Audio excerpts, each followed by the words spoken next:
Shopping video কে কে দেখলে বলো, তারপর তোমাদের সাথে কথা হবে, না হলে একদমই কথা হবে না। হ্যাঁ জানি আমার ফুটো গামছা, তো গরিব ভাই আমরা, ফুটো গামছা তো হবেই, সেটা নিয়ে আবার কেউ বলতে এসো না। আর আমি যেরকম স্ট্যান্ডার্ডের মানুষ আমি সেরকমই দেখাতে পছন্দ করি, একটু ওভার ওভার দেখাবো ওরকম আমি একদমই পারি না বাবা। তোমাদের প্রবলেম হয় না তোমরা যেরকম ওভার ওভার দেখাও? মানে এক একটা মানুষ আছে যে এত কম দামে জিনিস কেনে কিন্তু লোকের কাছে বলবে না আমি এত দামের জিনিস কিনেছি। আচ্ছা তোমাদের প্রবলেম হয় না সারাক্ষণ এত মিথ্যে কথা বলতে?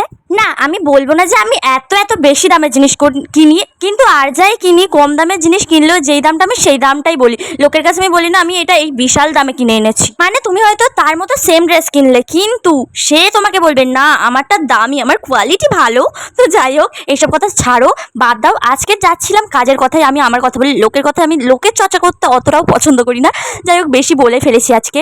আরে মাঝে মাঝে গায়ে জ্বালা লাগে যখন দেখছি আমি সেম ড্রেস কিনছি, সেম কোয়ালিটি সেম কাপড়, কিন্তু সে বলছে তোর কোয়ালিটি ভালো না কারণ তুই কম দামে কিনেছিস। এ ভাই আমি তো দেখতে যাচ্ছি না তুমি বেশি দামে কিনেছো না কম দামে। তো যাই হোক এসব কথা বাদ দাও। তোমরা তো দেখেইছো আমি ফ্যামিলির জন্য শপিং করতে গিয়েছিলাম, কিন্তু আমার বাবা যেহেতু যায়নি, আমার বাবা ড্রেসটা কিনে এনেছিলাম চোখের আন্দাজে, তো যেটা হয় সেটাই কিনেছিলাম। বাট আমার বাবার একটু ছোট হয়েছে, সেটাই চেঞ্জ করতে যাবো আজকে বারাইপুর, ওই জন্য একটু গেট রেডি শ্যুট করে নিলাম, তোদের সাথে শেয়ারও করলাম কিছু কথা। কিন্তু আমি শুধু ভাবছি, আমরা ভেবেছিলাম যে মল থেকে কিনবো এবারে জামা কাপড়গুলো, কিন্তু মল থেকে কিনলে আবার এক্সচেঞ্জ করা যেত না, এটাই একটা সুবিধা বাধা ধরা দোকান দিয়ে কিনলে। তো আমি আর আমার মা তো বারাইপুর যাচ্ছিলাম, তো তোমাদের সাথে শেয়ার করলাম।